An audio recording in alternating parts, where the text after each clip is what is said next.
السلام علیکم ورحمۃ اللہ وبرکاتہ۔ سورۃ المائدہ آیت نمبر 19۔ اعوذ باللہ السمیع العلیم من الشیطان الرجیم من حمزہ ونفخہ ونفثہ۔ یا اہل الکتاب قد جاءکم رسولنا یبین لکم علی فترۃ من الرسل۔ اہل کتاب تمہارے پاس ہمارا رسول آ چکا، وہ بیان کرتا ہے تمہارے لیے بعد وقفے کے رسولوں سے، ان تقولوا ما جاءنا من بشیر ولا نذیر، یہ کہ تم کہو کہ ہمارے پاس ڈرانے والا نہ کوئی آیا اور نہ خوشخبری دینے والا۔ فقد جاءکم بشیر ونذیر واللہ علی کل شیء قدیر، یقیناً تمہارے پاس خوشخبری دینے والا اور ڈرانے والا آ چکا، اور اللہ ہر چیز پر قدرت رکھنے والا ہے۔ اذ قال موسیٰ لقومہ، جب موسیٰ علیہ السلام نے اپنی قوم سے کہا، یا قوم اذکروا نعمت اللہ علیکم، میری قوم اللہ کی نعمتوں کو یاد کرو جو تم پر ہیں۔ اذ جعل فیکم انبیاء وجعلکم ملوکا، جب اس نے تم میں انبیاء بنائے اور تم میں بادشاہ بنائے۔ وآتاکم ما لم یؤت احدا من العالمین، اور اس نے دیا تمہیں وہ جو جہان والوں میں سے کسی ایک کو نہ دیا۔ اللہ تعالیٰ یہودیوں اور عیسائیوں کی عہد شکنیاں، ان کے شنیع قسم کے اقوال، اس کو بیان کرنے کے بعد ان کو دعوت دے رہا ہے کہ محمد صلی اللہ علیہ وسلم کی اطاعت میں آ جائے۔ اہل کتاب تمہارے پاس ہمارا رسول آ چکا، محمد صلی اللہ علیہ وسلم، وہ تمہارے لیے ایک ایک چیز کھول کے بیان کرتا ہے۔ اور یہ جو رسول آیا نا، یہ ایک لمبے عرصے کے بعد آیا، کیونکہ ابراہیم علیہ السلام سے لے کر عیسیٰ علیہ السلام تک بنی اسرائیل کے اندر کیفیت یہ تھی کہ ایک نبی فوت ہوتا تو دوسرا تیار ہوتا، بلکہ ایک ایک وقت میں ایک سے زیادہ نبی پائے جاتے۔ اور ابن مسعود رضی اللہ عنہ کی وہ حدیث جو صحیح سند سے ان سے ثابت ہے موقوفاً، وہ کہتے ہیں کہ بنی اسرائیل 300 نبیوں کو ایک دن میں قتل کر دیتے، پھر سبزی کے بازار گرم کر لیتے، اور ان کو پرواہ بھی نہ ہوتی کہ ہم نے کیا کیا ہے۔ وہ اثر یہ بتاتا ہے کہ ایک وقت میں سینکڑوں نبی، وہ ایسے ہی تھا جس طرح ہماری امت کے اندر علماء اور ان کے اندر انبیاء۔ جس طرح حدیث میں آتا ہے بنی اسرائیل کی سیاست ان کے نبی کیا کرتے تھے، تو اس کا مطلب ہے انبیاء ان میں تعداد بہت زیادہ تھی، تو پے در پے نبی ان میں ہر وقت موجود رہتا۔ ان میں بعض کی طرف اللہ کی طرف سے بعض پر وحی ہوتی اور بعض پر نہ ہوتی۔ عیسیٰ علیہ السلام آخری نبی ہیں۔ یوں کہہ لیجئے کہ بنی اسرائیل کی نبوت کے جو خاتم الانبیاء ہیں وہ عیسیٰ علیہ السلام ہیں، اور علی الاطلاق بنو آدم کے اندر جو خاتم الانبیاء ہیں وہ محمد رسول اللہ صلی اللہ علیہ وسلم۔ اس لیے وہ قول جو کہا جاتا خالد بن سنان عیسیٰ علیہ السلام کے بعد ایک نبی ہوا ہے، یہ قول باطل ہے۔ آخری نبی عیسیٰ علیہ السلام۔ اور یہاں پر عیسائیوں کا یعنی کہ وہ دعویٰ بھی جھوٹا پڑ جاتا ہے، اور وہ بات بھی جھوٹ ثابت ہو جاتی ہے کہ جو یہ کہتے ہیں کہ وہ جو پیشین گوئی کی گئی تھی وہ عیسیٰ کے بارے میں، کیونکہ وہ تو آیتیں عیسیٰ علیہ السلام کے بارے میں ہے نا کہ یاتی من بعد اسمہ احمد، کہ وہ عیسیٰ کہتے ہیں کہ میرے بعد ایک نبی آئے گا جو احمد ہے۔ جب آیا کوئی نہیں تو پھر وہ محمد صلی اللہ علیہ وسلم۔ اور آپ دیکھیں، ہم نے یہ پہلے درسوں میں بھی بات کہی کہ یہودی عیسائی آپ کو ملنے کے لیے آئے، کیا یہ وہی ہے؟ اور کہا کہ نہیں، یہ وہ نہیں ہے، وہ ابھی آئے گا۔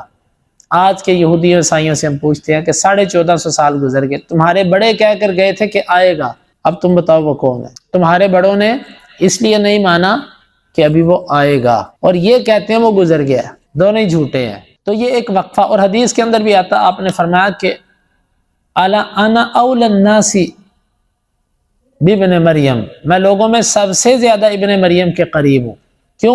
میرے اور اس کے درمیان نبی کوئی نہیں۔ تو عیسیٰ علیہ السلام آخری نبی تھے۔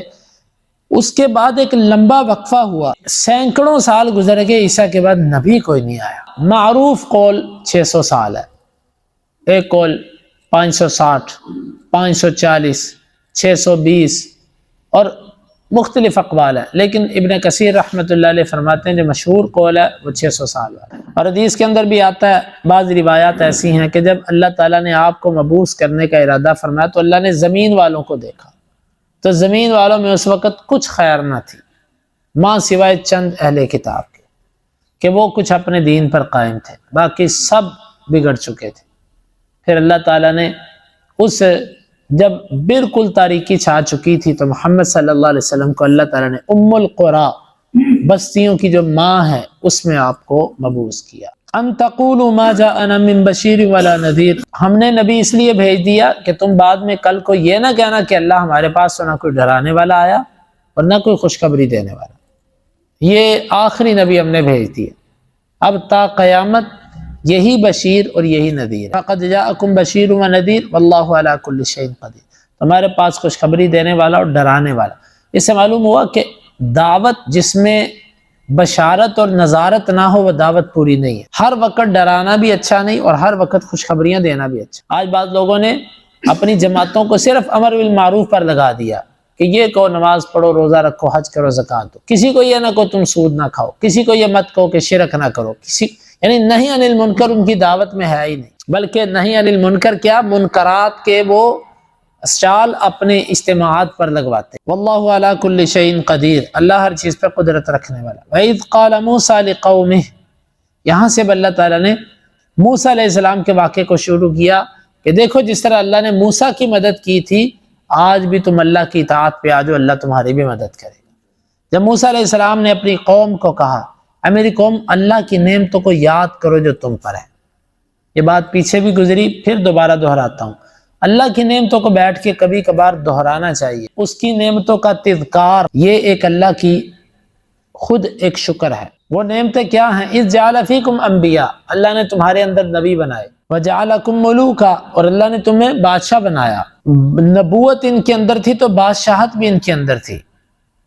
یہ دو نسلیں چلی آ رہی تھی، ایک میں سے انبیاء ہوتے تھے اور ایک میں بادشاہ ہوتے تھے۔ لیکن دوسرا قول اور زیادہ مفسرین نے ذکر کیا ہے کہ اللہ نے تمہیں ملوک بنایا، یعنی ان کی شریعت میں بادشاہ اس کو کہتے تھے جس کا اپنا گھر ہوتا، بیوی ہوتی اور خادم ہوتا، وہ بادشاہ۔ خادم اجازت لے کر کسی کو اندر جانے دیتا، آج بھی بادشاہوں کے پاس آپ جائیں، آپ کو پہلے اجازت لے کر دیں گے، پھر اندر لے کر جائیں گے۔ تو کہا جاتا تھا جس بندے کے پاس یہ تین چیزیں ہیں، بیوی ہے، گھر ہے، نوکر ہے، تو وہ بادشاہ ہے۔ عبداللہ رضی اللہ عنہ کے پاس ایک شخص آیا تو کہنے لگا کہ ہم فقیر ہیں، مسکین لوگ ہیں۔ کہا کہ تمہارا گھر ہے؟ جی۔ اور تمہاری بیوی ہے؟ جی۔ کہا تو مالداروں میں سے ہے؟ اس نے کہا میرا خادم بھی ہے۔ کہا پھر تو بادشاہ ہے۔ وجعلکم ملوکا، اسی لیے کہا جاتا ہے کہ خادم سب سے پہلے بنی اسرائیل نے بنائے تھے۔ وجعلکم ملوکا، دونوں تفسیریں ہیں اس کی، اس سے تم کو بادشاہ بنایا۔ وآتاکم ما لم یؤت احدا من العالمین، اور تمہیں وہ دیا جو جہان والوں میں سے کسی کو نہ دیا، یعنی اس زمانے میں جو یونانی، قبطی، جو دیگر اقوام پائی جاتی تھی، ان سب کی بنسبت وہ کچھ تمہیں دیا جو اس زمانے میں کسی کو نہ دیا تھا۔ بعض مفسرین نے کہا کہ نہیں، یہ ہماری امت کے بارے میں کہا گیا، لیکن سیاق اس بات کی موافقت نہیں کرتا۔ اور اگر ہم اس کو عام سب زمانوں کے لیے مانیں کہ اس زمانے میں نہیں، ہر زمانے میں بنی اسرائیل کو وہ دیا جو کسی اور کو نہیں دیا، تو اس کا معنی ہوگا خرق عادت چیزیں، یعنی جتنے معجزات ان کے اندر ہوئے اتنے معجزات کسی اور امت کے اندر نہیں ہوئے۔ من اور سلوہ کا اترنا، اور پھر ان کے لیے دریا کا پھٹ جانا، اور پھر اسی طرح ان کے لیے چشموں سے پانی، پتھر سے چشمے نکل آنا، اور بادلوں کا ان کے اوپر سایہ فگن رہنا، اور بے شمار قسم کی نعمتیں جو اللہ تعالیٰ نے ان کو دی۔ تمہیں وہ چیزیں دی جو جہان والوں میں سے اللہ نے کسی کو نہیں دی۔ واقعی من سلوہ اللہ نے کسی پر نہیں اتارا۔ یوں بادل کسی کے لیے یوں ہر وقت صاحبان بنے ہوں، ایسا کسی کے ساتھ نہیں کیا۔ اور جو نعمتیں ہیں، ایسی نعمتیں اللہ نے کسی کو نہیں دی۔ اگر اس طرح لے تو یہ ان کی فضیلت ابھی بھی باقی ہے، لیکن اگر مطلق طور پر کوئی کہے کہ اس سے خیریت ثابت ہوتی ہے تو یہ عقیدہ درست نہیں، کیونکہ قرآن کہتا ہے کنتم خیر امت اخرجت للناس، بہترین امت محمد صلی اللہ علیہ وسلم کی ہے۔ اور خیر القرون قرنی، متواتر احادیث اور آیات ہیں جو یہ بتاتی ہیں کہ بہترین امت مجموعی طور پر وہ محمد صلی اللہ علیہ وسلم کی امت ہے۔ ان کی امت کی بہتری ان کے زمانوں میں تھی، البتہ جس طرح ہم کہتے ہیں فلاں بندہ تو اپنے دور میں بادشاہ رہا ہے، کنگ رہا ہے اپنے دور کا۔ اللہ رب العالمین سے دعا ہے اللہ تعالی ہمیں ان آیات کو سمجھنے کی، کے تقاضوں کو پورا کرنے کی توفیق عطا فرمائے۔ اللہم انفعنا بما علمتنا وعلمنا ما ينفعنا وزدنا علما.